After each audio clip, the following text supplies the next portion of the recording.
going to discuss for a moment the idea of compound inequalities. What do I mean by compound inequalities? If I write a statement where I have negative 3 is less than or equal to x, which is also less than 7. This is an actual statement that's saying this variable x has two different conditions upon it. I am saying two different things. I'm saying that x is greater than negative 3, and that's what I'm saying in that statement right there, that x is greater than or equal to negative 3.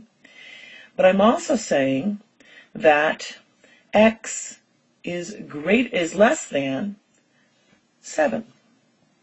So I have two different statements going on there, and we're going to write that as the two separate statements that it is.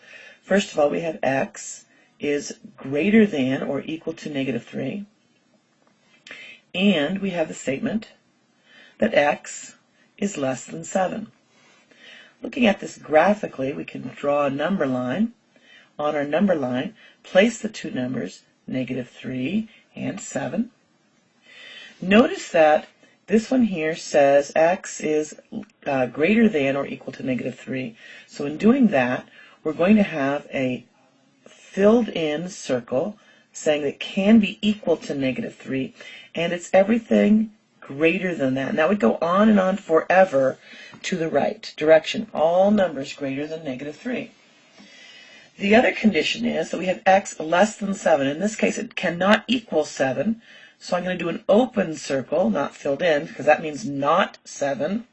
But it also says everything that is less than that. X's are less than 7. So now this statement here, x less than 7, would continue on. This arrow would continue on going all the way to the right. To the left. But I just want to look at just this part here because this is the key part, is the word that connects them, and. And is a statement that is saying, I want to know where both of these conditions are true at the same time.